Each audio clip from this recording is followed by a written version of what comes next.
de chimère est arrivé, c'est de cela que se compose aujourd'hui la richesse publique et la prospérité universelle.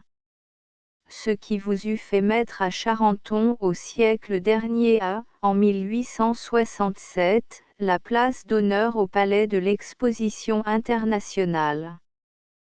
Toutes les utopies d'hier sont toutes les industries de maintenant.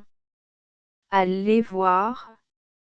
Photographie, télégraphie, appareil Morse, qui est l'hiéroglyphe, appareil Hughes, qui est l'alphabet ordinaire, appareil Kursali, qui envoie en quelques minutes votre propre écriture à 2000 lieues de distance, fil transatlantique, sonde artésienne qu'on appliquera au feu après l'avoir appliqué à l'eau, machine à percement, locomotive voiture, locomotive charrue, locomotive navire, et l'hélice dans l'océan en attendant l'hélice dans l'atmosphère. Qu'est-ce que tout cela? Du rêve condensé en fait. De l'inaccessible à l'état de chemin battu. Continuez donc, vous, pédants, à nier, vous, voyants, à marcher. Une rencontre des nations comme celle de 1867, c'est la grande convention pacifique.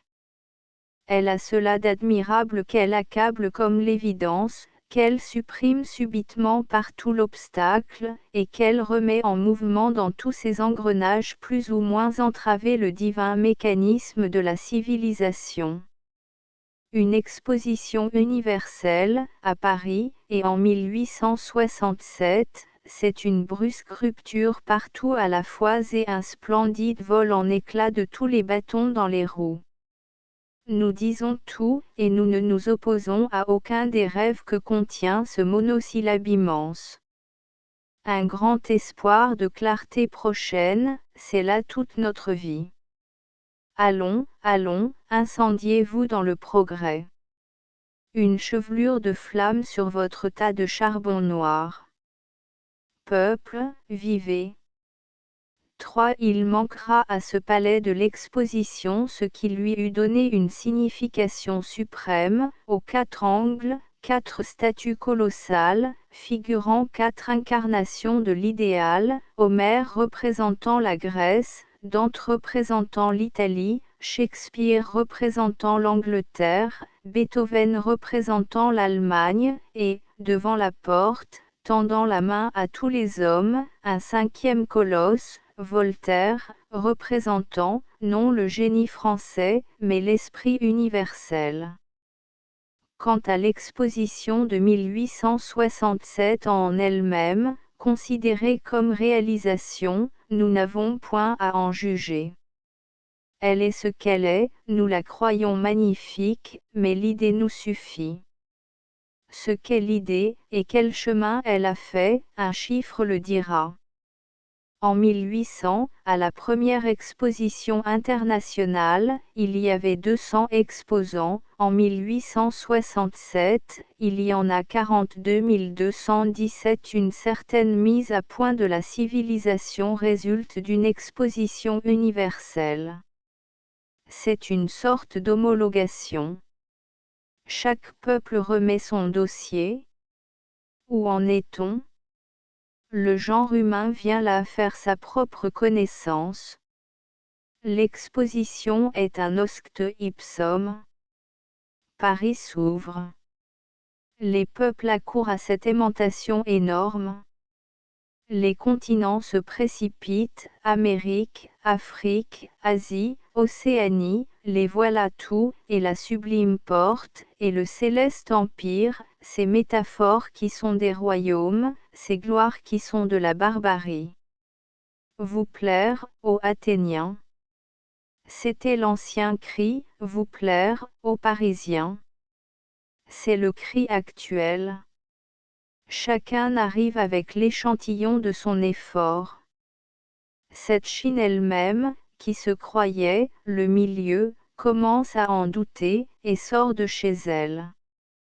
Elle va juxtaposer son imagination à la nôtre, les cas tératologiques de la statuaire à notre recherche de l'idéal, et à notre sculpture de marbre et de bronze la sculpture torturée et magnifique du jade et de l'ivoire, art profond et tragique où l'on sent le bourreau.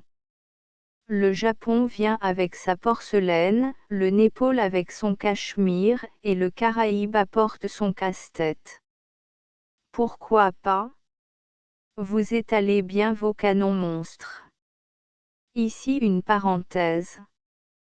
La mort est admise à l'exposition. Elle entre sous la forme canon, mais n'entre pas sous la forme guillotine. C'est une délicatesse. Un très bel échafaud a été offert, et refusé. Enregistrons ces bizarreries de la décence. La pudeur ne se discute pas. Quoi qu'il en soit, casse-tête et canon auront tort. Les machines de meurtre ne sont ici que pour faire ombre. Elles ont honte, on le voit. L'exposition, apothéose pour tous les autres outils de l'homme, est pour elle pilori. Passons. Voici toute la vie sous toutes les formes, et chaque nation offre la sienne. Des millions de mains qui se serrent dans la grande main de la France, c'est là l'exposition. Comme les conquérants ont vieilli. Où est aujourd'hui le blocus continental? Appuyons sur ces phénomènes démocratiques d'une signification si haute. Les portes ne sont jamais ouvertes trop grandes dans la démonstration du progrès. Le trop n'est pas à craindre lorsqu'on énumère les évidences rassurantes à l'extrémité desquelles est la concorde. L'unité se forme, donc l'union. L'homme un, c'est l'homme frère, c'est l'homme égal, c'est l'homme libre. Le fait des peuples se produit en dehors du fait des gouvernements. Symptôme décisif.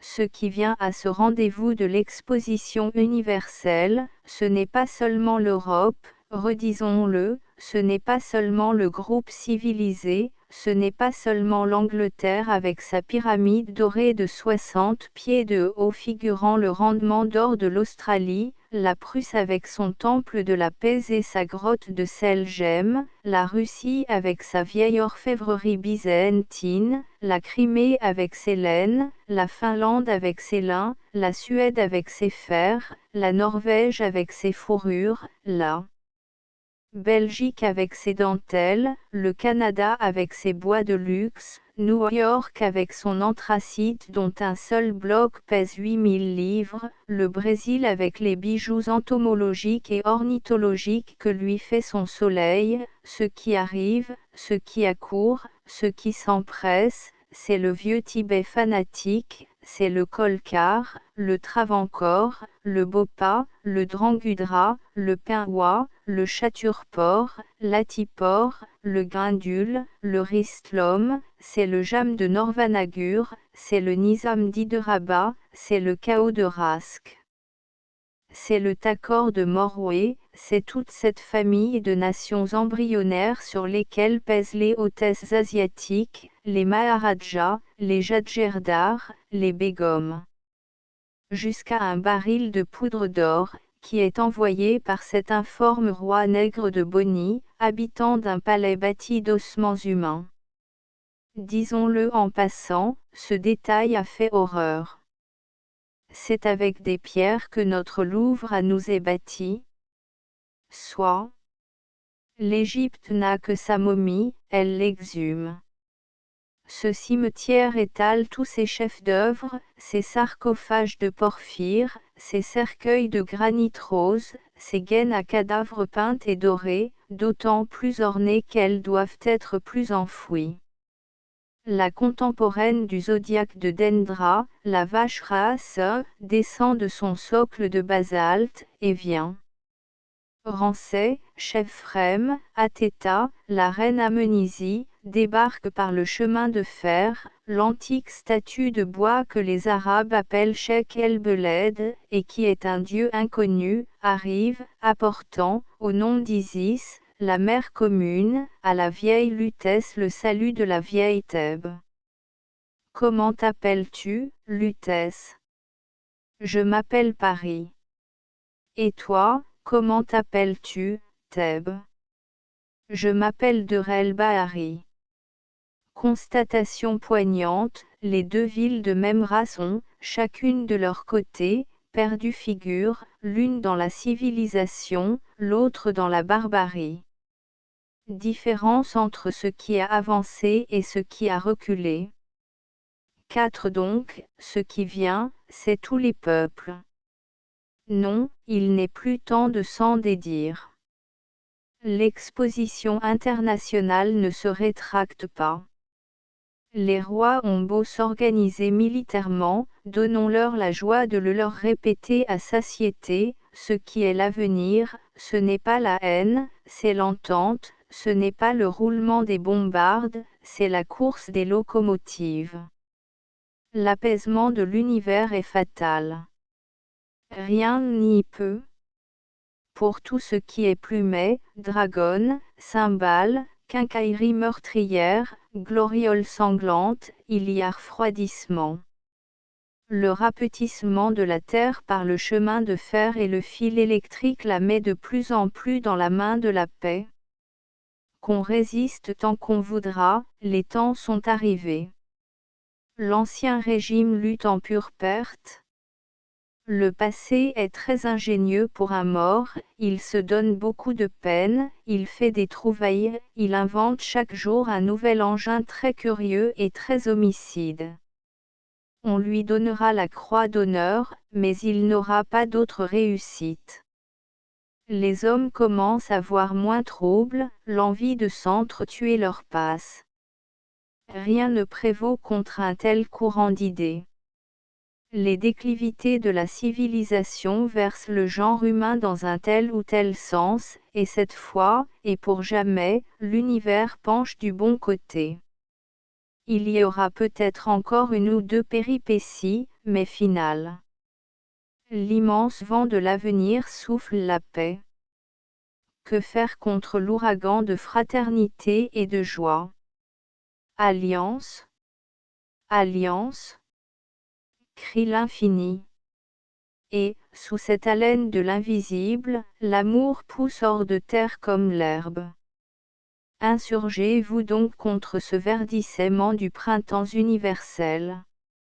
Défaites donc la révolution. Défaites donc, non seulement le XXe siècle devant vous, mais le XVIIIe derrière vous. Rêve. Rêve. Rêve.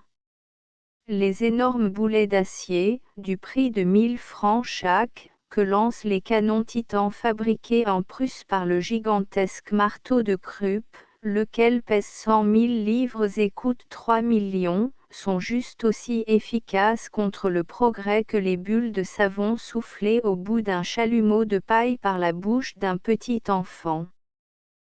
Pourquoi voulez-vous nous faire croire aux revenants? Vous imaginez-vous que nous ne savons pas que la guerre est morte? Elle est morte le jour où Jésus a dit « Aimez-vous les uns les autres ». Et elle n'a plus vécu sur la terre que d'une vie de spectre. Pourtant, après le départ de Jésus, la nuit a encore duré près de 2000 ans, la nuit est respirable aux fantômes, et la guerre a pu rôder dans ses ténèbres. Mais le XVIIIe siècle est venu, avec Voltaire qui est l'étoile du matin, et la Révolution qui est l'aube, et maintenant il fait grand jour. La guerre habite un sépulcre. Les larves ne sortent pas des sépulcres à midi. Qu'elle reste dans son tombeau et qu'elle nous laisse dans notre lumière. Cache tes drapeaux, guerre. Sinon, toi, misère, montre tes haillons. Et confrontons les déchirures. Celle-ci s'appelle gloire, celle-là s'appelle famine, prostitution, ruine, peste. Ceci produit cela. Assez. Est-ce vous qui attaquez, Allemands? Est-ce nous? À qui en veut-on? Allemands, OLMEN, vous êtes tous les hommes. Nous vous aimons. Nous sommes vos concitoyens dans la cité philosophie, et vous êtes nos compatriotes dans la patrie liberté. Nous sommes, nous, Européens de Paris, la même famille que vous, Européens de Berlin et de Vienne. France veut dire affranchissement. Germanie veut dire fraternité. Se représente Théon le premier mot de la formule démocratique faisant la guerre au dernier. Les masses sont les forces, depuis 89, elles sont aussi les volontés. De là le suffrage universel. Qu'est-ce que la guerre? C'est le suicide des masses. Mettez donc ce suicide aux voix. Le peuple complice de son propre assassinat, c'est le spectacle qu'offre la guerre. Rien de plus lamentable.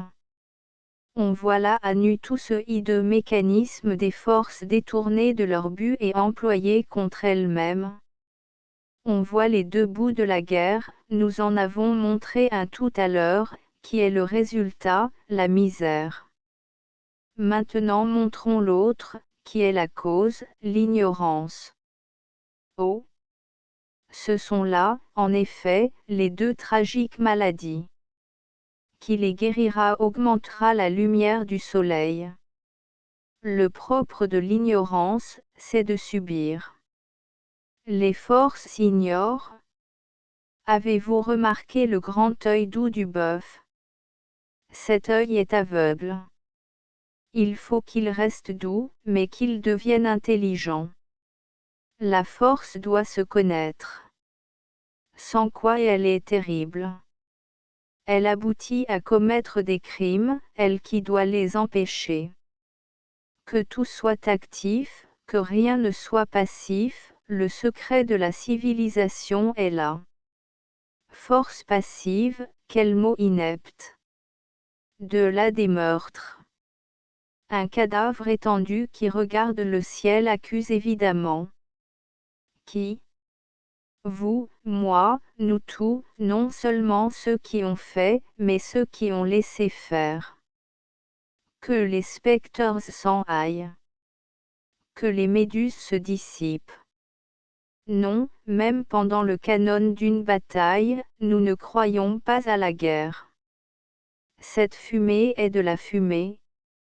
Nous ne croyons qu'à la concorde humaine, seul point d'intersection possible des directions diverses de l'esprit humain, seul centre de ce réseau de voies qu'on appelle la civilisation. Nous ne croyons qu'à la vie, à la justice, à la délivrance, au lait des mamelles, au berceau des enfants, au sourire du Père, au ciel étoile. De ceux mêmes qui gisent froids et saignants sur le champ de bataille se dégage, à l'état de remords pour les rois, à l'état de reproche pour les peuples, le principe fraternité, le viol d'une idée la consacre, et savez-vous ce que recommandent aux vivants les morts, ces paisibles sombres? La paix. 6 balles les armes. Alliance. Amalgame. Unité. Tous ces peuples que nous énumérions tout à l'heure, que viennent-ils faire à Paris? Ils viennent en France. La transfusion du sang est possible dans les veines de l'homme, et la transfusion de la lumière dans les veines des nations. Ils viennent s'incorporer à la civilisation. Ils viennent comprendre. Les sauvages ont la même soif, les barbares ont le même amour. Ses yeux saturés de nuit viennent regarder la vérité.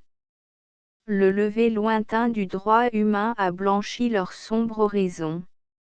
La Révolution française a jeté une traînée de flammes jusqu'à eux. Les plus reculés, les plus obscurs, les plus mal situés sur le ténébreux plan incliné de la barbarie, ont aperçu le reflet et entendu l'écho.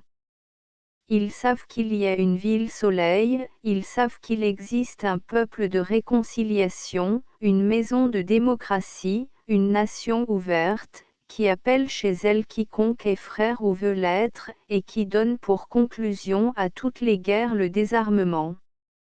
De leur côté, invasion, du côté de la France, expansion. Ces peuples ont eu le vague ébranlement des profonds tremblements de la terre de France. Ils ont, de proche en proche, reçu le contre-coup de nos luttes, de nos secousses, de nos livres.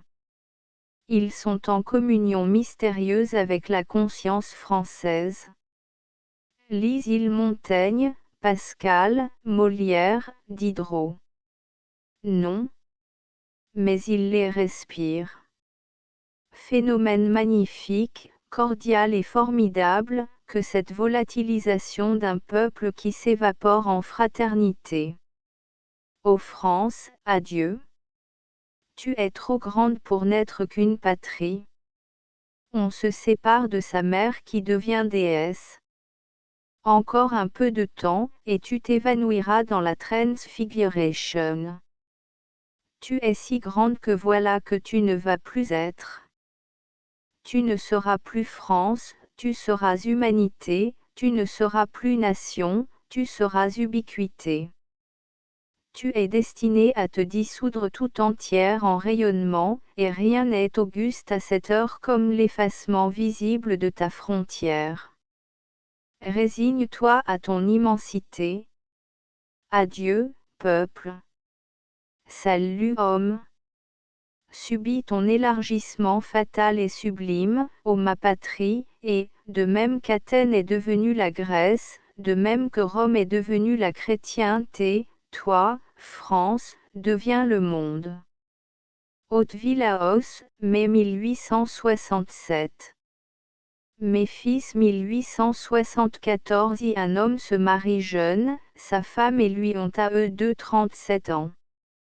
Après avoir été riche dans son enfance, il est devenu pauvre dans sa jeunesse, il a habité des palais de passage, à présent il est presque dans un grenier. Son père a été un vainqueur de l'Europe et est maintenant un brigand de la Loire. Chute, ruine, pauvreté. Cet homme, qui a 20 ans, trouve cela tout simple, et travaille. Travailler, cela fait qu'on aime, aimer, cela fait qu'on se marie. L'amour et le travail, les deux meilleurs points de départ pour la famille, il lui en vient une. Le voilà avec des enfants. Il prend au sérieux toute cette aurore. La mère nourrit l'enfant, le père nourrit la mère. Plus de bonheur demande plus de travail. Il passait les jours à la besogne, il y passera les nuits. Qu'est-ce qu'il fait? Peu importe.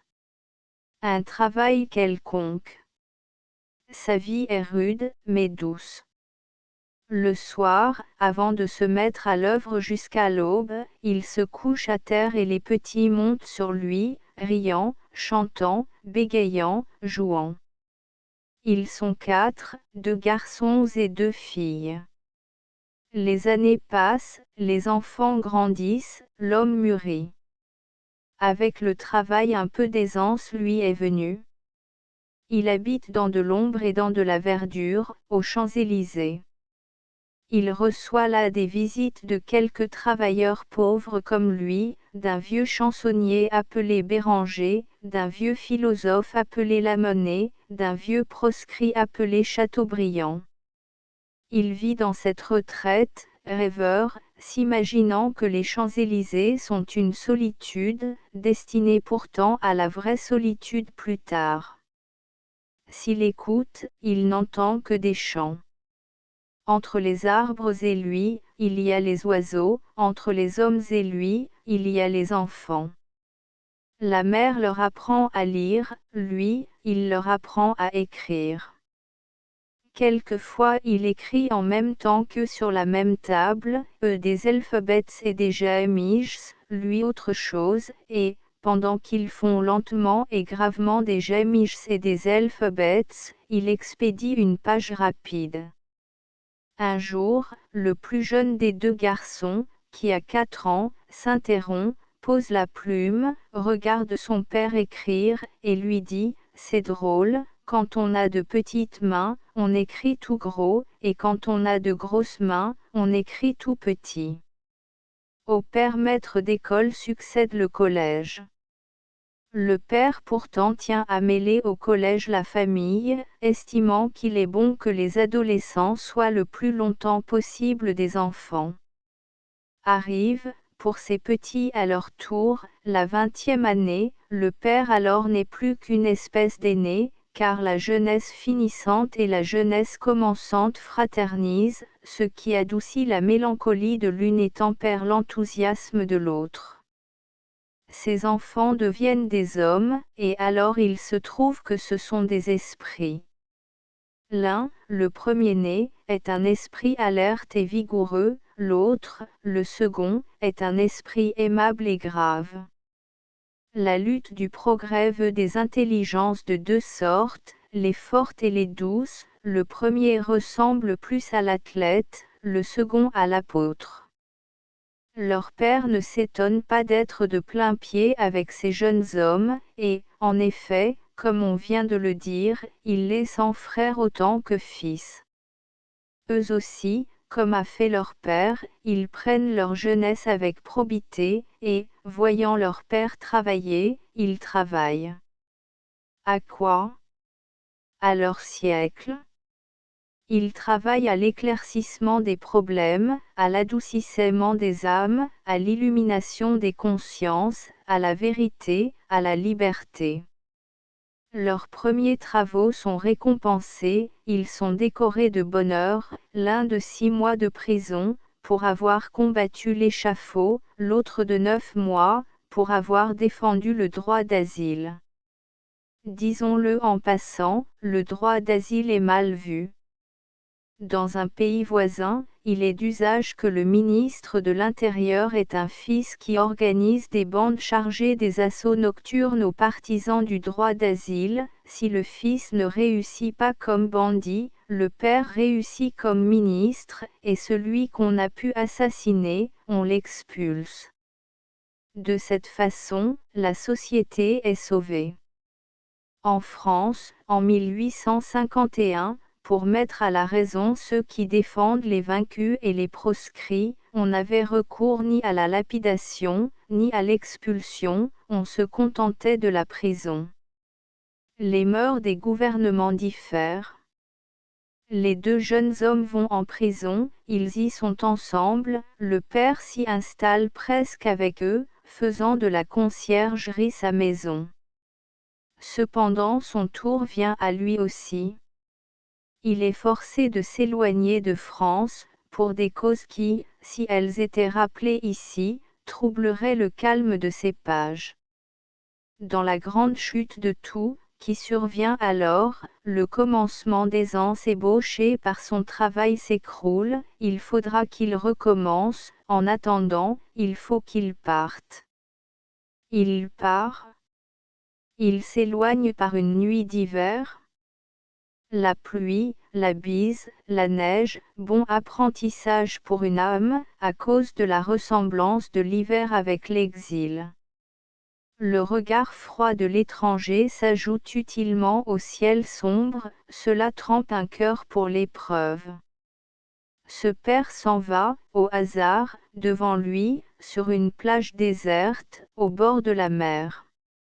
Au moment où il sort de France, ses fils sortent de prison, coïncidence heureuse, de façon qu'ils peuvent le suivre, il avait partagé leur cellule, il partage sa solitude. Deux on vit ainsi. Les années passent. Que font-ils pendant ce temps-là? Une chose simple, leur devoir. De quoi se compose pour eux le devoir? De ceci, persister. C'est-à-dire servir la patrie, l'aimer, la glorifier, la défendre, vivre pour elle et loin d'elle, et, parce qu'on est pour elle, lutter, et, parce qu'on est loin d'elle, souffrir.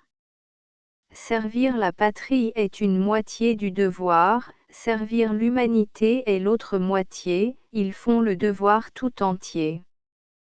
Qui ne le fait pas tout entier, ne le fait pas, telle est la jalousie de la conscience. Comment servir l'humanité? En étant de bons exemples. Ils ont une mère, ils la vénèrent, ils ont une sœur morte, ils la pleurent, ils ont une sœur vivante, ils l'aiment, ils ont un père proscrit, ils l'aident. À quoi? À porter la proscription. Il y a des heures où cela est lourd. Ils ont des compagnons d'adversité, ils se font leurs frères, et à ceux qui n'ont plus le ciel natal, ils montrent du doigt l'espérance, qui est le fond du ciel de tous les hommes. Il y a parfois dans ce groupe intrépide de vaincus des instants de poignante angoisse. On en voit un qui se dresse la nuit sur son lit et se tord les bras en criant, dire que je ne suis plus en France. Les femmes se cachent pour pleurer, les hommes se cachent pour saigner. Ces deux jeunes bannis sont fermes et simples. Dans ces ténèbres, ils brillent, dans cette nostalgie, ils persévèrent, dans ce désespoir, ils chantent. Pendant qu'un homme, en ce moment-là empereur des Français et des Anglais, vit dans sa demeure triomphale, baiser des reines, vainqueur, tout-puissant et lugubre, eux, dans la maison d'exil inondée d'écume, il rit et sourit. Ce maître du monde et de la minute à la tristesse de la prospérité misérable, eux, ils ont la joie du sacrifice. Ils ne sont pas abandonnés d'ailleurs, ils ont d'admirables amis, Vauquerie, le puissant et superbe esprit, Meurice, la grande âme douce, Ribérol, le vaillant cœur. Ces deux frères sont dignes de ces fiers hommes-là. Aucune sérénité n'éclipse la leur, que la destinée fasse ce qu'elle voudra, ils ont l'insouciance héroïque des consciences heureuses. L'aîné, à qui l'on parle de l'exil, répond, « Cela ne me regarde pas ». Ils prennent avec cordialité leur part de l'agonie qui les entoure, ils pensant dans toutes les âmes la plaie rongeante que fait le bannissement. Plus la patrie est absente, plus elle est présente, hélas. Ils sont les points d'appui de ceux qui chancellent, ils déconseillent les concessions que le mal du pays pourrait suggérer à quelques pauvres êtres désorientés. En même temps, ils répugnent à l'écrasement de leurs ennemis, même infâmes. Il arrive un jour qu'on découvre, dans ce campement de proscrits, dans cette famille d'expatriés, un homme de police, un traître affectant l'air farouche, un agent de Maupas affublé du masque d'Hébert, toutes ces probités indignées se soulèvent, on veut tuer le misérable, les deux frères lui sauvent la vie. Qui use du droit de souffrance peut user du droit de clémence. Autour d'eux, on sent que ces jeunes hommes ont la foi, la vraie, celle qui se communique. De là, une certaine autorité mêlée à leur jeunesse. Le proscrit pour la vérité est un honnête homme dans l'acception hautaine du mot, ils ont cette grave honnêteté-là.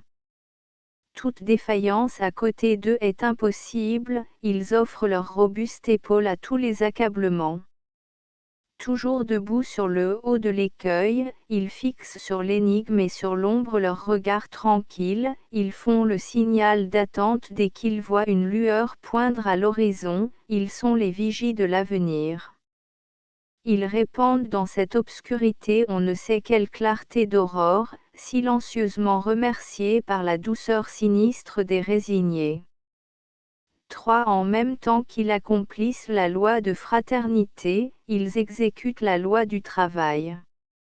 L'un traduit Shakespeare et restitue à la France, dans un livre de sagace peinture et d'érudition élégante, la Normandie inconnue.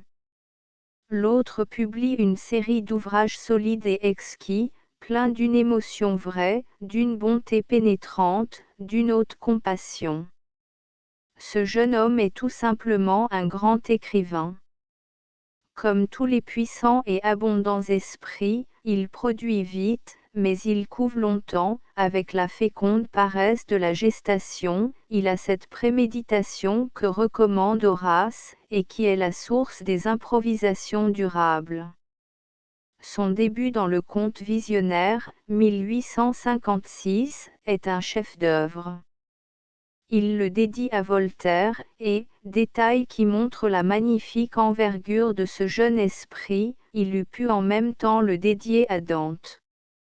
Il a l'ironie comme Harvey et la foi comme Alighieri. Son début au théâtre, 1859, est un chef-d'œuvre aussi, mais un chef-d'œuvre petit, un badinage de penseur, vivant, fuyant, rapide, inoubliable, comédie légère et forte qui a la fragilité apparente des choses ailées.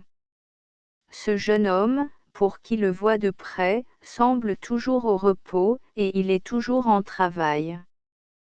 C'est le nonchalant infatigable. Du reste, il a autant de facultés qu'il fait d'efforts, il entre dans le roman, c'est un maître, il aborde le théâtre, c'est un poète, il se jette dans les mêlées de la polémique, c'est un journaliste éclatant. Dans ces trois régions, il est chez lui. Toute son œuvre est mêlée, c'est-à-dire une. Et c'est encore la loi des intelligences planantes, lesquelles voient tout l'horizon.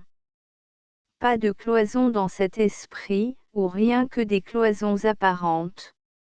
Ses romans sont des tragédies, ses comédies sont des élégies, et elles sont tristes, ce qui ne les empêche pas d'être joyeuses, versement de la raillerie dans la mélancolie et de la colère dans le sarcasme, qui, de tout temps, d'Aristophane à Plaute et de Plaute à Molière, a caractérisé l'art suprême. Rire, quel motif de pleurer. Ce jeune homme est fait comme ces grands hommes. Il médite, et sourit, il médite, et s'indigne. Par moments, son intonation moqueuse prend subitement l'accent tragique. Hélas! La sombre gaieté des penseurs sanglote. Pour ses causes et pour d'autres, ce jeune écrivain a dans le style cet imprévu qui est la vie. L'inattendu dans la logique, c'est le souverain secret des écrivains supérieurs. On ne sait pas assez ce que c'est que le style. Pas de grand style sans grande pensée. Le style contient aussi nécessairement la pensée que le fruit contient la sève. Qu'est-ce donc que le style ? C'est l'idée dans son expression absolue, c'est l'image sous sa figure parfaite, tout ce qu'est la pensée, le style leste, le style, c'est le mot fait âme, le style, c'est le langage fait verbe. Ôtez le style, Virgile s'efface, Horace s'évanouit, Tacite disparaît. On a de nos jours imaginé un barbarisme curieux, les stylistes. Il y a une trentaine d'années, une école imbécile de critique, oubliée aujourd'hui, faisait tous ses efforts pour insulter le style, et l'appelait « la forme ». Quelle insulte! Format, la beauté. La Vénus Hottentote dit à la Vénus de Milo, tu n'as que la forme. Les œuvres succèdent aux œuvres, après la Bohème dorée, la famille tragique, création composée de divination et d'observation, où l'ironie se décompose en pitié, où l'intérêt dramatique arrive parfois à l'effroi, où l'intelligence se dilate en même temps que le cœur se serre. Toutes ces qualités, style, émotion, bonté d'écrivain, vertu de poète, dignité d'artiste, ce jeune homme les concentre et les condense dans un grand livre, Les hommes de l'exil. Ce livre est un grand livre politique, pourquoi ? Parce que c'est un grand livre littéraire. Qui dit littérature, dit humanité. Ce livre, Les hommes de l'exil, est une protestation et un défi, protestation soumise à Dieu, défi jeté au tyran. L'âme est le personnage, l'exil est le drame, les martyrs sont divers, le martyr est un, l'épreuve varie, les éprouvés, non. Cette sévère peinture restera. Ce livre austère et tragique est un livre d'amour, amour pour la vérité, pour l'équité, pour la probité, pour la souffrance, pour le malheur, pour la grandeur, de là une haine profonde contre ce qui est vil, lâche, injuste et bas. Ce livre est implacable, pourquoi? Parce qu'il est tendre. Partout la justice, et partout la pitié, la belle âme exprimée par le beau style, tel est ce jeune écrivain. Ajoutons à ce dos de la nature, le pathétique, un dos de la solitude, la philosophie. Insistons sur cette philosophie. L'isolement développe dans les âmes profondes une sagesse d'une espèce particulière, qui va au-delà de l'homme. C'est cette sagesse étrange qui a créé l'antique magisme. Ce jeune homme, dans le désert de Jersey et dans le crépuscule de Guernesey, est, comme les autres solitaires pensifs qui l'entourent, atteint par cette sagesse. Une intuition presque visionnaire donne à plusieurs de ses ouvrages, comme à d'autres œuvres des hommes du même groupe, une portée singulière, chose qu'on ne peut pas ne point souligner. Ce qui préoccupe ce jeune esprit, c'est ce qui préoccupe aussi les vieux, à ce commencement de la vie où il semble qu'on a le droit d'être uniquement absorbé par la préparation de soi-même, ce qui inquiète ce penseur, lumineux et serein jusqu'à l'éclat de rire, mais attendri, ce qui l'émeut et le tourmente. C'est le côté impénétrable du destin, c'est le sort des êtres condamnés au cri ou au silence, bêtes, plantes, de ce qu'on appelle l'animal, de ce qu'on appelle le végétal. Il lui semble voir là des déshérités, il se penche vers eux, il constate qu'ils sont hors de la liberté, et presque de la lumière, il se demande qui les a chassés dans cette ombre, et il oublie, en se courbant sur ses bannis, qu'il est lui-même un exilé. Superbe commisération, fraternité de l'être parlant pour les êtres muets, noble augmentation de l'amour de l'humanité par la douceur envers la création. Les vivants d'en bas, quelle énigme! Inférie, mot mystérieux, les inférieurs. L'enfer. Creusez le rêve des religions, vous trouverez au fond la vérité. Seulement, les religions interposées la défigurent par leur grossissement. Toute vie infernale, étant une vie planétaire, est une vie passagère, la vie céleste seule est éternelle. Ces deux frères sont comme le complément l'un de l'autre, l'aîné est le rayonnant, le plus jeune est l'austère. Austérité aimable comme celle d'un jeune Socrate. Sa présence est fortifiante, rien n'est sain et rien n'est rassurant comme l'imperturbable aménité de l'ouvrier content. Ce jeune exilé volontaire conserve, dans le désert où l'on est pour jamais peut-être, les élégances de sa vie passée, et en même temps il se met à la tâche, il veut construire, et il construit un monument, il ne perd pas une heure, il a le respect religieux du temps, ses habitudes sont à la fois parisiennes et monacales. Il habite une chambre encombrée de livres. Au point du jour il entend marcher au-dessus de sa tête, sur le toit de la maison, quelqu'un qui travaille, c'est son père, ce pas le réveille, alors il se lève et travaille aussi. Ce qu'il fait, on l'a vu plus haut, il traduit Shakespeare, entreprise considérable. Il traduit Shakespeare, il l'interprète, il le commente, il le fait accessible à tous, il taille degré par degré dans la roche et dans le glacier on ne sait quel vertigineux escalier qui aboutit à cette cime.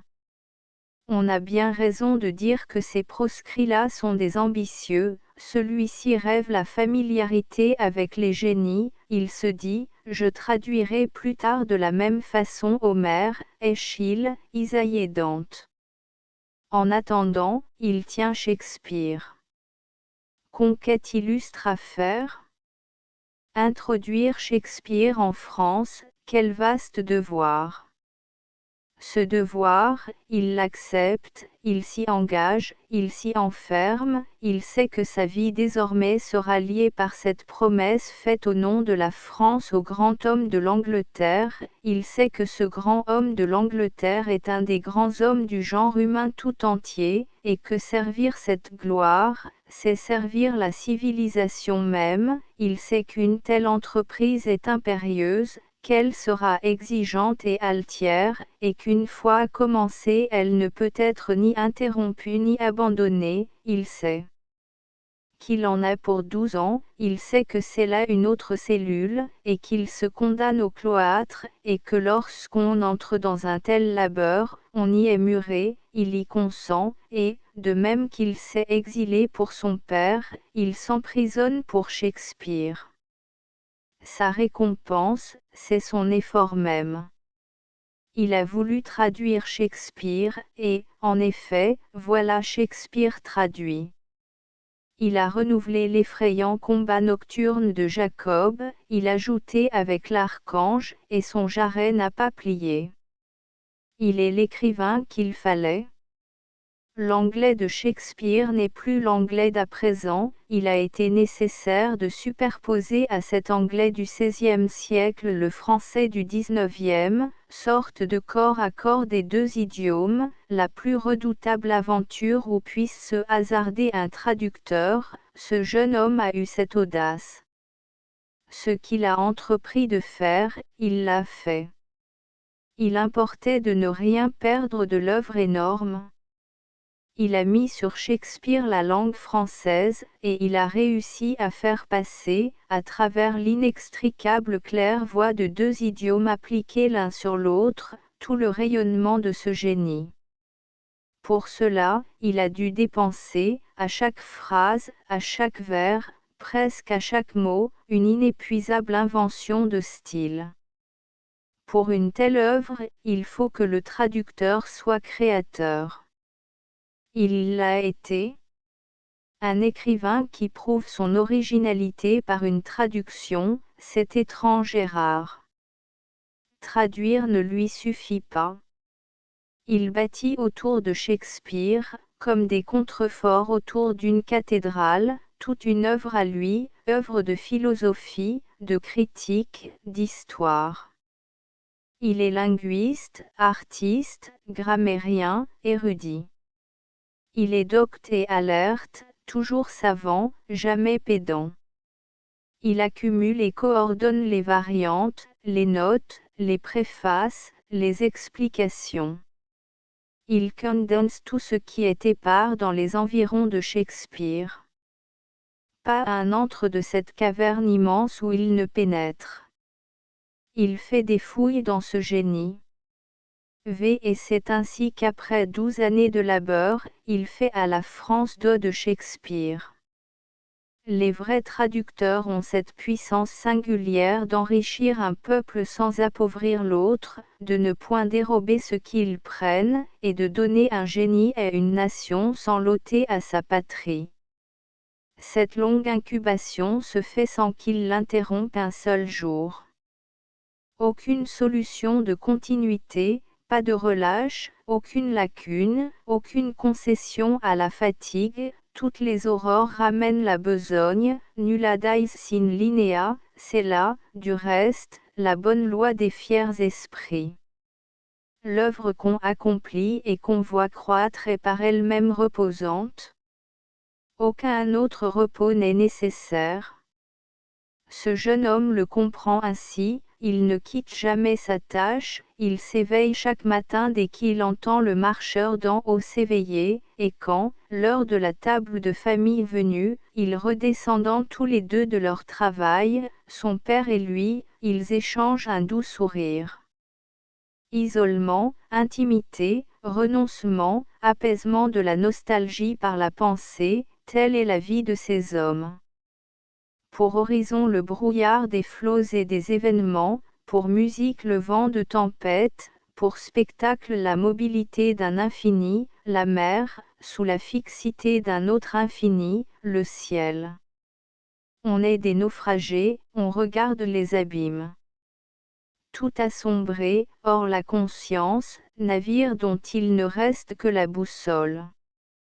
Dans cette famille personne n'a rien à soi, tout est en commun, l'effort, la résistance, la volonté, l'âme. Ce père et ses fils resserrent de plus en plus leur étroit embrassement. Il est probable qu'ils souffrent, mais ils ne se le disent pas, chacun s'absorbe et se rassérène dans son œuvre diverse, dans les intermittences, le soir, aux réunions de famille, aux promenades sur la plage, ils parlent. De quoi?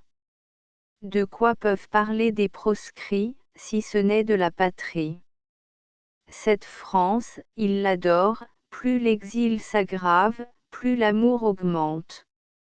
Loin des yeux, près du cœur. Ils ont toutes les grandes convictions, ce qui leur donne toutes les grandes certitudes. On a agi de son mieux, on a fait ce qu'on a pu, quelle récompense veut-on? Une seule. Revoir la patrie. Eh bien, on la reverra. Comme on y était heureux, et comme on y sera heureux encore. Certes, l'heure bénie du retour sonnera. On les attend là-bas. Ainsi parlent ces bannis. La causerie finie, on se remet au travail. Toutes les journées se ressemblent. Cela dure 19 ans.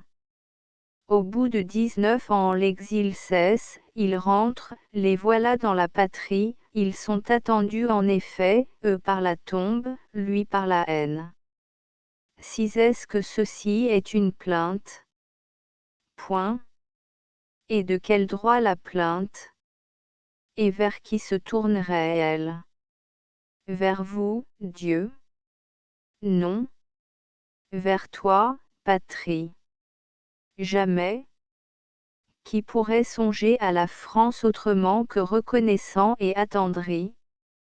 Et pour cet homme-là, pour ce père, n'y a-t-il pas 3 journées inoubliables, le 5 septembre 1870, le 18 mars 1871, le 28 décembre 1873. Le 5 septembre 1870, il rentra dans la patrie, la France, le 18 mars 1871, le 28 décembre 1873, ses fils rentrèrent, l'un après l'autre, dans l'autre patrie, le sépulcre, et à ces 3 rentrées, tu vins de toutes parts faire cortège, ô immense peuple de Paris. Tu y vins tendre, ému, magnanime, avec ce profond murmure des foules qui ressemble parfois au bercement des mers. Depuis ces 3 jours ineffaçables, y a-t-il eu quelque part, n'importe où, dans des régions quelconques, de la calomnie, de l'insulte et de la haine? Cela se peut, mais pourquoi pas? Et à qui cela fait-il du mal? À ceux qui haïssent peut-être. Plaignons-les. Le peuple est grand et bon. Le reste n'est rien. Il faudrait pour s'en émouvoir n'avoir jamais vu l'océan. Qu'importe une vaine surface écumante quand le fond est majestueusement ami et paisible. Se plaindre de la patrie, lui reprocher quoi que ce soit, non, non, non. Même ceux qui meurent par elle vivent par elle. Quant à vous, Dieu, que vous dire? Est-ce que vous n'êtes pas l'ignorer? Que savons-nous sinon que vous êtes et que nous sommes? Est-ce que nous nous connaissons, ô mystère? Éternel Dieu, vous faites tourner sur ses gonds la porte de la tombe, et vous savez pourquoi. Nous faisons la fosse, et vous ce qui est au-delà.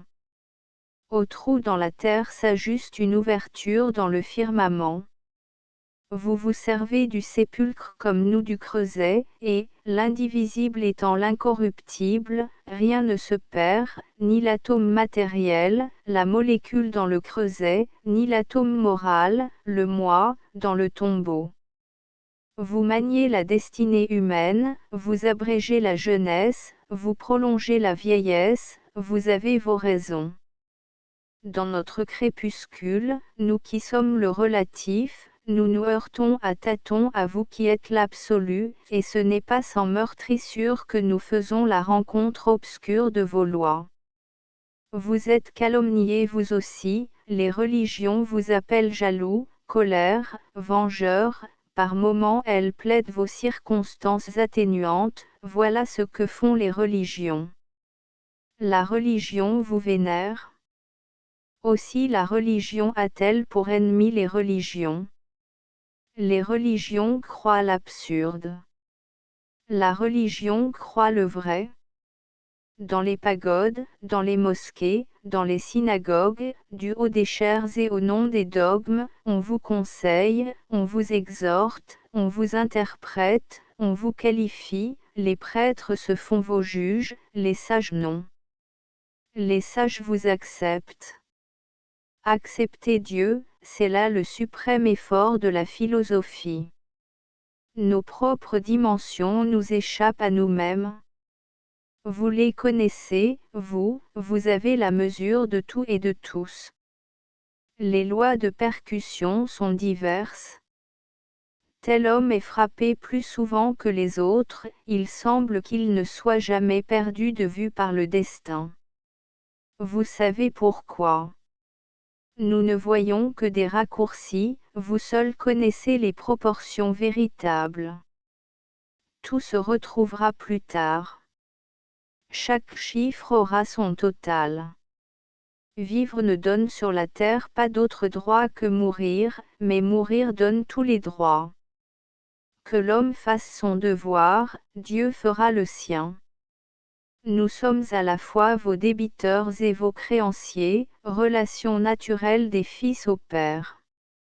Nous savons que nous venons de vous, nous sentons confusément, mais sûrement, le point d'attache de l'homme à Dieu, de même que le rayon a conscience du soleil, notre immortalité a conscience de votre éternité. Elles se prouvent l'une par l'autre, cercle sublime. Vous êtes nécessairement juste puisque vous êtes, et que ni le mal ni la mort n'existent.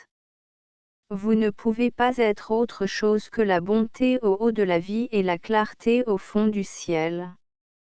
Nous ne pouvons pas plus vous nier que nous ne pouvons nier l'infini. Vous êtes l'illimité évident. La vie universelle, c'est vous, le ciel universel, c'est vous. Votre bonté est la chaleur de votre clarté, votre vérité est le rayon de votre amour. L'homme ne peut que bégayer à jamais un essai de vous comprendre. Il travaille, souffre, aime, pleure et espère à travers cela. Devant vous, abaisser nos fronts, c'est élever nos esprits. C'est là tout ce que nous avons à vous dire, ô Dieu. Faites pas de plainte donc. Nous n'avons tout au plus droit qu'à l'étonnement. L'étonnement contient toute la quantité de protestations permises à cet immense ignorant qui est l'homme. Et ce douloureux étonnement, comment le réserver pour soi quand la France le réclame? Comment songer aux douleurs privées en présence de l'affliction publique? Une telle patrie prend toute la place. Que chacun ait sa blessure à lui, soit, mais qu'il la cache en présence du flanc saignant de notre mère. Ah! Quel songe on faisait! On était mis hors la loi, expulsé, banni, rebanni, proscrit, reproscrit, tel homme qui a des cheveux blancs a été chassé 4 fois, d'abord de France, puis de Belgique, puis de Jersey, puis de Belgique encore, eh bien, quoi? On était des exilés. On souriait. On disait, oui, mais la France. La France est là, toujours grande, toujours belle, toujours adorée, toujours France. Il y a un voile entre elle et nous, mais un de ces jours l'Empire se déchirera du haut en bas, et, derrière la déchirure lumineuse, la France reparaîtra.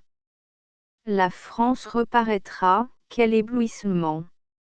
Dans sa splendeur, dans sa gloire, dans sa majesté fraternelle aux nations, avec toute sa couronne comme une reine, avec toute son auréole comme une déesse, puissante et libre, puissante pour protéger, libre pour délivrer. Voilà ce qui est triste, c'est de s'être dit cela. Hélas, on rêvait l'apothéose, on a le pilori. La patrie a été foulée aux pieds par cette sauvage, la guerre étrangère, et par cette folle, la guerre civile. L'une a essayé d'assassiner la civilisation et de supprimer le chef-lieu du monde, l'autre a brûlé les deux crèches sacrées de la Révolution, les Tuileries, ni de la Convention, l'Hôtel de Ville, ni de la Commune.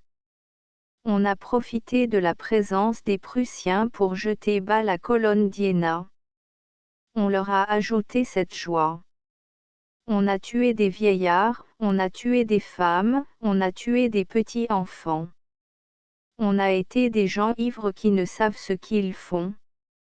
On a creusé des fosses immenses où l'on a enterré pêle-mêle, et à demi-mort, le juste et l'injuste, le faux et le vrai, le bien et le mal. On a voulu abattre cette géante, Paris, on a voulu ressusciter ce fantôme, Versailles. On a eu des incendies dignes d'Hérostrate et des fratricides dignes d'Atrée.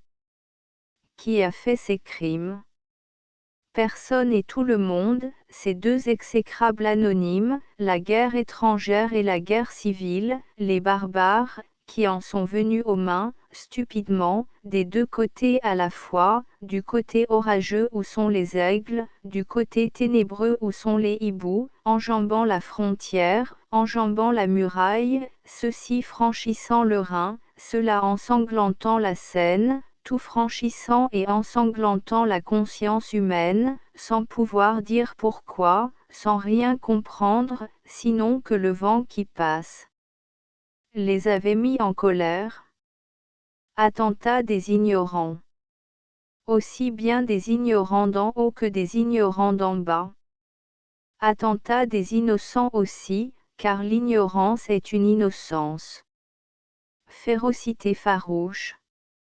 Qui plaindre? Les vaincus et les vainqueurs. Oh!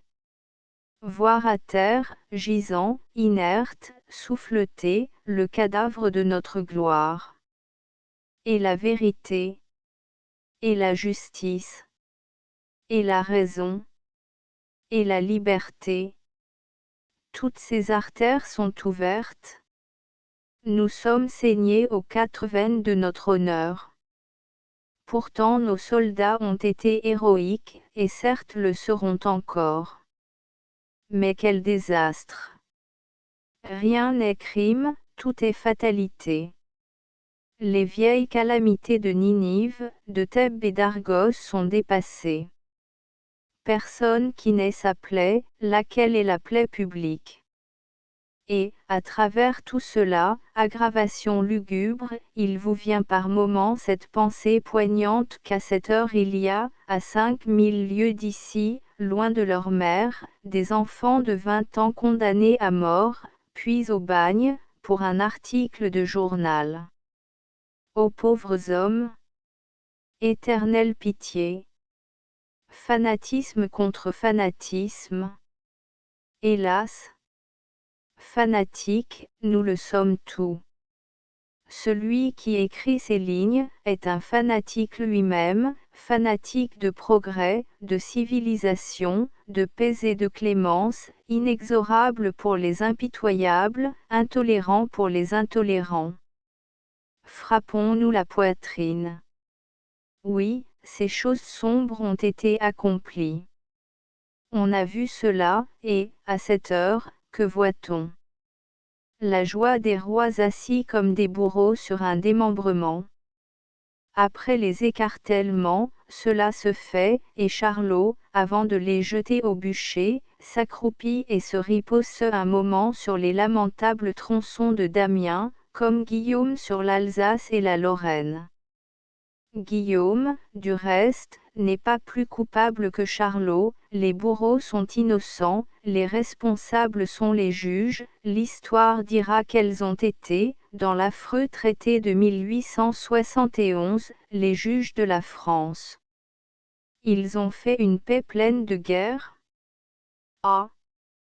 Les infortunés. À cette heure, ils règnent, ils sont princes, et se croient maîtres. Ils sont heureux de tout le bonheur que peut donner une tranquillité violente, ils ont la gloire d'un immense sang répandu, ils se pensent invulnérables, ils sont cuirassés de toute puissance et de néant, ils préparent, au milieu des fêtes, dans la splendeur de leur imbécilité souveraine, la dévastation de l'avenir. Quand on leur parle de l'immortalité des nations, ils jugent de cette immortalité par leur majesté à eux-mêmes, et ils en rient, ils se croient de bons tueurs, et pensent avoir réussi, ils se figurent que c'est fait, que les dynasties en ont fini avec les peuples, ils s'imaginent que la tête du genre humain est décidément coupée, que la civilisation se résignera à cette décapitation. Tchou, est-ce que Paris de plus ou de moins? Ils se persuadent que Metz et Strasbourg deviendront de l'ombre, qu'il y aura prescription pour ce vol, que nous en prendrons notre parti, que la nation chef sera paisiblement la nation serve, que nous descendrons jusqu'à l'acceptation de leur pourpre épouvantable, que nous n'avons plus ni bras, ni mains, ni cerveau, ni entrailles, ni cœur, ni esprit, ni sabre au côté, ni sang dans les veines, ni crachat dans la bouche, que nous sommes des idiots et des infâmes, et que la France, qui a rendu l'Amérique à l'Amérique, l'Italie à l'Italie, et la Grèce à la Grèce, ne saura pas rendre la France à la France. Ils croient cela, au frémissement. 8 Et cependant la nuée monte, elle monte, pareille à la mystérieuse colonne conductrice, noire sur l'azur, rouge sur l'ombre. Elle emplit lentement l'horizon. Les vieillards la redoutent pour les enfants, et les enfants la saluent. Une funeste inclémence germe. Les rancunes couvant les représailles, les plus doux se sentent confusément implacables, les augustes promiscuités fraternelles ne sont plus de saison, la frontière redevient barrière, on recommence à être national, et le plus cosmopolite renonce à la neutralité, adieu la mansuétude des philosophes. Entre l'humanité et l'homme la patrie se dresse, terrible. Elle regarde les sages, indignés. Qu'ils ne viennent plus parler d'union, d'harmonie et de paix. Pas de paix, que la tête haute. Voilà ce que veut la patrie. Ajournement de la concorde humaine. Oh! La misérable aventure. Les échéances sont inévitables, on entend sourdre sous terre les catastrophes semées, et sur leur croissance, de plus en plus distincte, on peut calculer l'heure de leur éclosion. Nul moyen d'échapper. L'avenir est plein d'arrivées fatales. Échille, s'il était français, et Jérémie, s'il était teuton, pleurerait. Le penseur médite accablé. Que faire? Attendre et espérer, mais espérer à travers le carnage. De là un sinistre effarement. Le penseur, qui est toujours compliqué d'un prophète, a devant les yeux un tumulte, qui est l'avenir.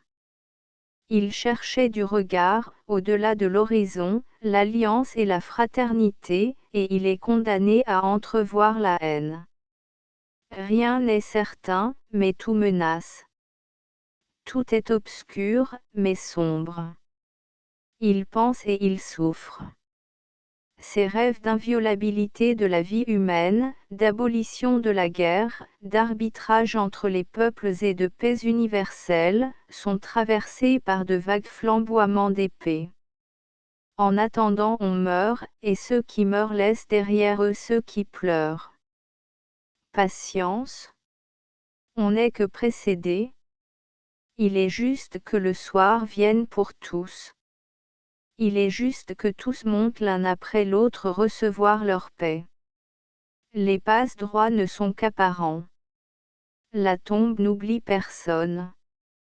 Un jour, bientôt peut-être, l'heure qui a sonné pour les fils sonnera pour le Père. La journée du travailleur sera finie. Son tour sera venu, il aura l'apparence d'un endormi, on le mettra entre quatre planches, il sera ce quelqu'un d'inconnu qu'on appelle un mort, et on le conduira à la grande ouverture sombre. Là est le seuil impossible à deviner.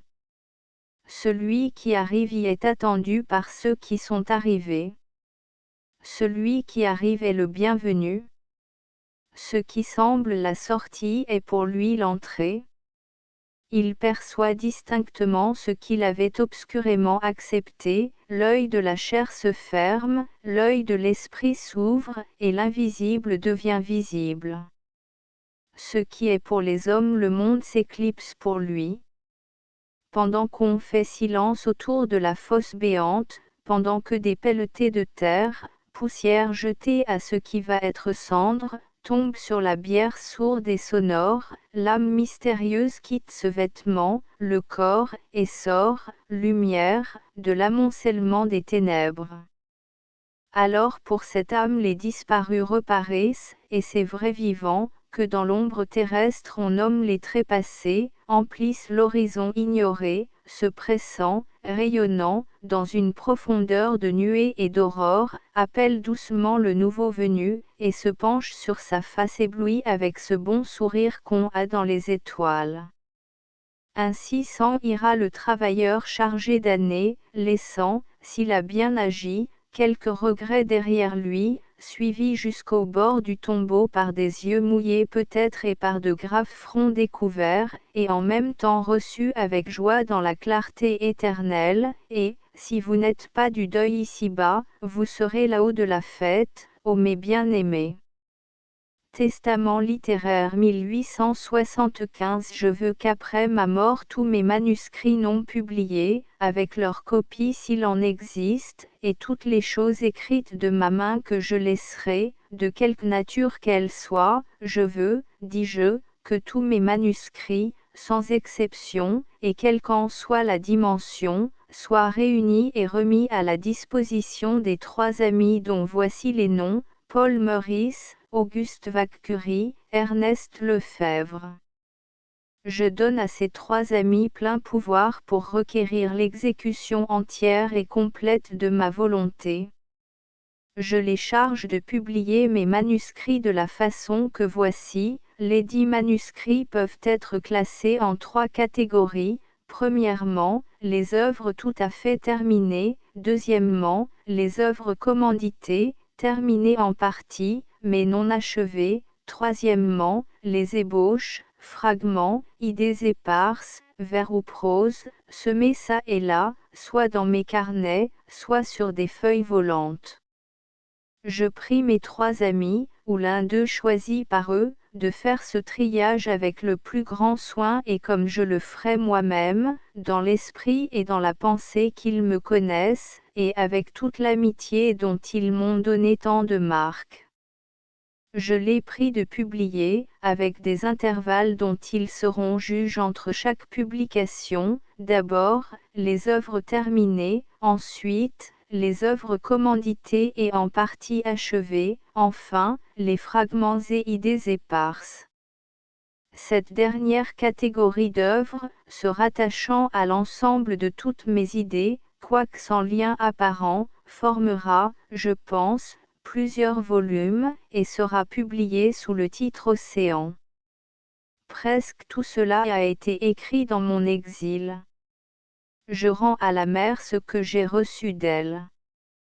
Pour assurer les frais de la publication de cet ensemble d'œuvres, il sera distrait de ma succession une somme de 100 000 francs qui sera réservée et affectée aux dits frais. Messieurs Paul Meurice, Auguste Vacquerie et Ernest Lefebvre, après les frais payés, recevront, pour se les partager entre eux dans la proportion du travail fait par chacun, 1 degré sur la première catégorie d'œuvres, 15% du bénéfice net, 2 degrés sur la deuxième catégorie, 25% du bénéfice net, 3 degrés sur la troisième catégorie, qui exigera des notes, des préfaces peut-être, beaucoup de temps et de travail, 50% du bénéfice net. Indépendamment de ces 3 catégories de publication, mes 3 amis, dans le cas où l'on jugerait à propos de publier mes lettres après ma mort, sont expressément chargés par moi de cette publication, en vertu du principe que les lettres appartiennent, non à celui qui les a reçues, mais à celui qui les a écrites. Ils feront le triage de mes lettres et seront juges des conditions de convenance et d'opportunité de cette publication. Ils recevront sur le bénéfice net de la publication de mes lettres 50%. Je les remercie du plus profond de mon cœur de vouloir bien prendre tous ces soins. En cas de décès de l'un d'eux, ils désigneraient, s'il était nécessaire, une tierce personne qui aurait leur confiance, pour le remplacer. Telles sont mes volontés expresses pour la publication de tous les manuscrits inédits, quels qu'ils soient, que je laisserai après ma mort. J'ordonne que ces manuscrits soient immédiatement remis à messieurs Paul Meurice, Auguste Vacquerie et Ernest Lefebvre, pour qu'ils exécutent mes intentions comme l'eussent fait mes fils bien-aimés que je vais rejoindre. Fait et écrit de ma main, en pleine santé d'esprit et de corps, aujourd'hui 23 septembre 1875, à Paris. Victor Hugo. Le lendemain du jour où ce testament fut rendu public, les journaux insérèrent les déclarations qui suivent. Nous sommes profondément touchés de la confiance que Victor Hugo nous témoigne et profondément reconnaissants de l'immense honneur qu'il nous fait en nous choisissant pour les metteurs en œuvre de ses manuscrits et pour les interprètes de sa pensée. Nous acceptons la mission. Nous n'acceptons pas l'argent. Pendant 30 ans, nous avons fait pour rien ce que Victor Hugo nous demande de continuer. Il ne nous convient pas d'en être payé après sa mort plus que de son vivant. Nous renonçons entièrement et irrévocablement à notre part dans les bénéfices de la publication de ces manuscrits. Nous la donnons à tout ce qui servira sa mémoire et son œuvre. Un acte régulier en déterminera et en constatera l'emploi. Les premiers produits en seront attribués à la souscription pour le monument. Paul Meurice. Auguste Vacquerie. Extrêmement honoré d'avoir été associé par Victor Hugo au mandat de messieurs Paul Meurice et Auguste Vacquerie, je me joins à leur déclaration, je refuse l'argent, et j'accepte la mission avec reconnaissance. Ernest Lefebvre. Table depuis l'exil 1876. Pour la Serbie 2. Au président du Congrès de la paix 3. Le banquet de Marseille 1877. Les ouvriers lyonnais 2. Le 16 mai. La prorogation. Réunion des gauches 2. La dissolution. Au 4e bureau séance du 12 juin. Lettre aux Lyonnais. L'histoire d'un crime 3. Les élections. Candidature Jules Grévy 3. Anniversaire de Montana 4. Le dîner d'Hernani 1878. Inauguration du tombeau de Ledru-Rollin 2. Le centenaire de Voltaire 3. À Monsieur l'évêque d'Orléans 4. Congrès littéraire international et discours d'ouverture 2. Le domaine public payant 1879 I. Pour l'amnistie 2. Discours sur l'Afrique 3. La 100e représentation de Notre-Dame de Paris 1880 I. Le centenaire d'Hernani 2. Deuxième discours pour l'amnistie 3. L'instruction élémentaire 4. La fête de Besançon 1881 I. La fête du 27 février 2. Obsèques de Paul de Saint-Victor 1882 I. Le banquet Grisel 2. Obsèques de Louis Blanc 1883. Banquet du 81e anniversaire 1884 I. Le déjeuner des enfants de Veule 2. Visite à la Statue de la Liberté 1885 qui mort de Victor Hugo 2. Les funérailles à l'Arc de Triomphe. Les discours. Le cortège. Le défilé au Panthéon. Note. Note I. Le cercle des écoles. Note 2. Le droit de la femme. Note 3. Meeting pour la paix. Note 4. Un journal pour le peuple. Note V. La ville de Saint-Quentin. Note 6. Contre l'extradition d'Hartmann. Note 7. Le centenaire de Camoëns. Note 8. La tour du Verbois. Note 9. Les morts de Montana. Note X. Les arènes de Lutèce. Note 11. Demande en grâce pour O'Donnell. Note 12. Le Mont Saint-Michel. Note 13. L'abolition de l'esclavage au Brésil. Note 14. Anniversaire de la délivrance de la Grèce. Note 15. Inauguration de la statue de Georges Sand. Note 16. La matinée du Trocadéro, 27 février 1881, note 17. Procès-verbaux des séances du Sénat, de la Chambre et du Conseil municipal de Paris, à la mort de Victor Hugo. Note 18. Les décrets sur le Panthéon. Note 19. Discours prononcés aux funérailles. Paris I. L'avenir 2. Le passé 3. Suprématie de Paris 4.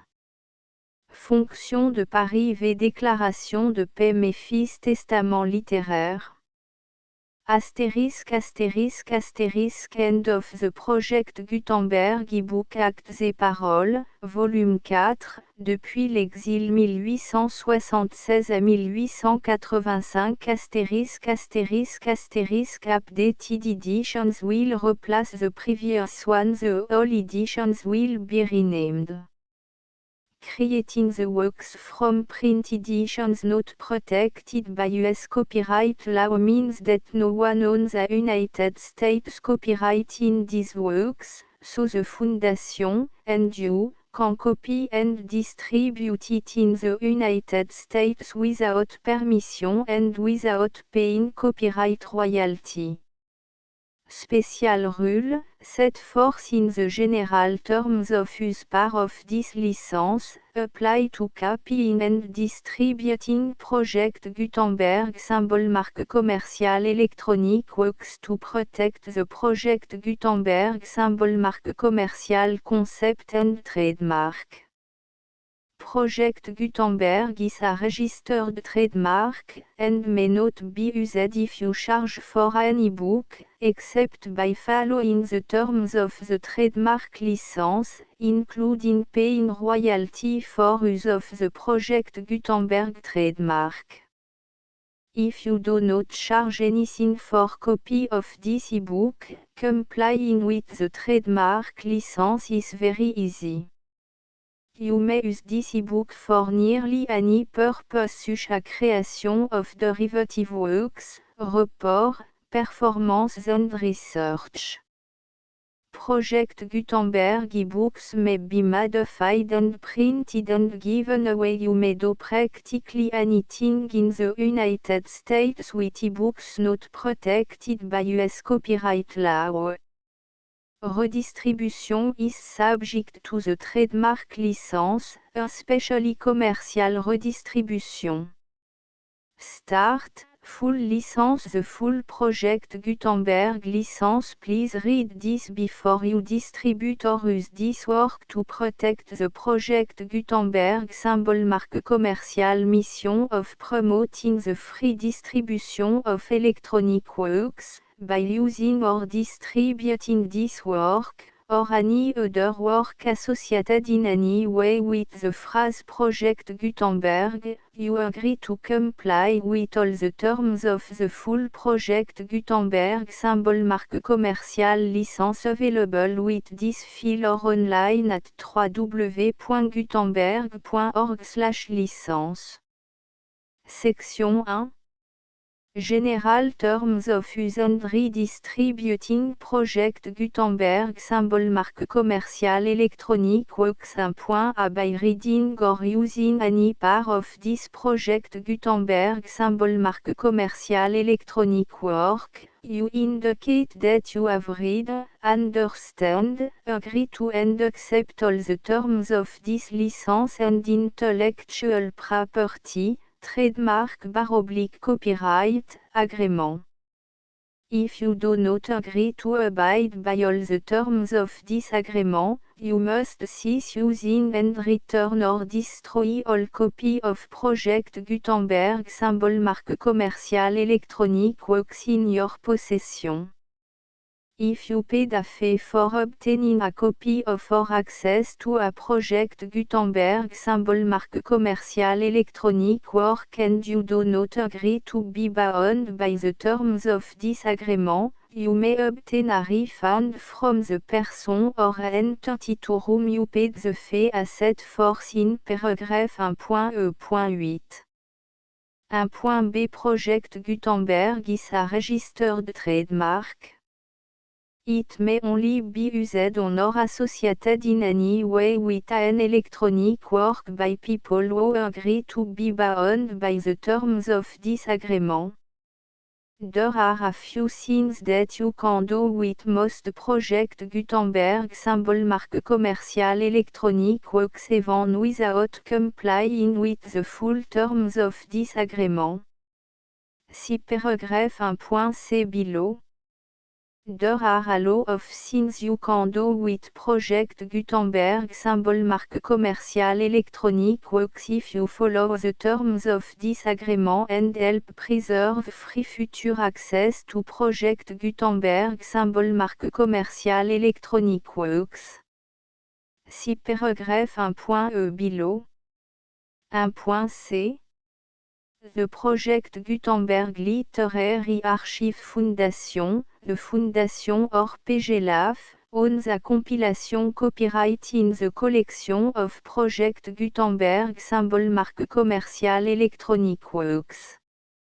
Nearly all the individual works in the collection are in the public domain in the United States. If an individual work is unprotected by copyright law in the United States and you are located in the United States, we do not claim a right to prevent you from copying, distributing, performing, displaying or creating derivative works based on the work alone as all references to Project Gutenberg are removed. Of course, we hope that you will support the Project Gutenberg symbol. Marque commerciale mission of promoting free access to electronic works by freely sharing Project Gutenberg symbol. Marque commerciale works in compliance with the terms of this agreement for keeping the Project Gutenberg symbol. Marque commerciale name associated with the work. You can easily comply with the terms of this agreement by keeping this work in the same format with its attached full Project Gutenberg symbol. Marque commerciale license when you share it without charge with others. 1.d The copyright laws of the place where you are located also govern what you can do with this work. Copyright laws in most countries are in a constant state of change.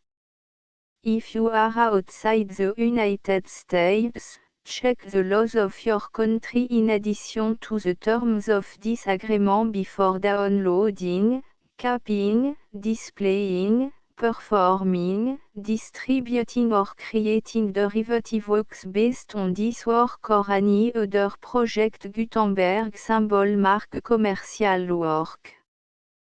The Foundation makes no representations concerning the copyright status of any work in any country other than the United States. Unless you have removed all references to Project Gutenberg. 1.1.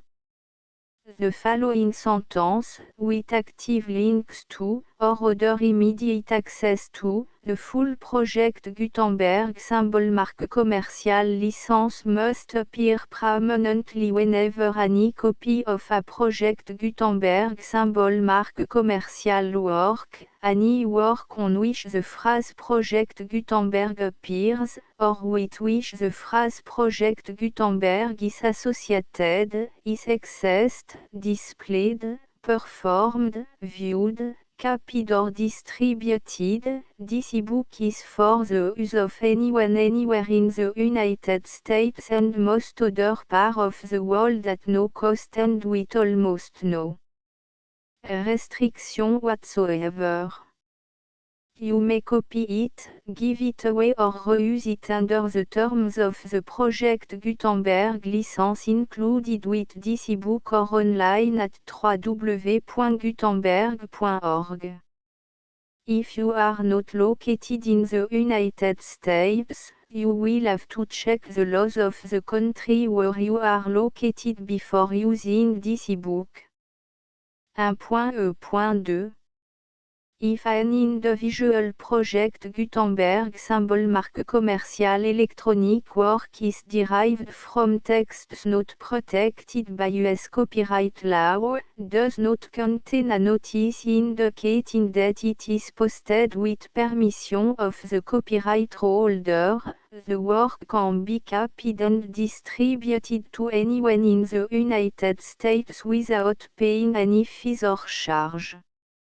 If you are redistributing or providing access to a work with the phrase Project Gutenberg associated with or appearing on the work, you must comply either with the requirements of paragraphs 1.1 through 1.7 or obtain permission for the use of the work and the Project Gutenberg symbol mark commercial trademark as set forth in paragraphs 1.8 or 1.9. 1.3. If an individual Project Gutenberg symbol mark commercial electronic work is posted with the permission of the copyright holder, your use and distribution comply with both paragraphs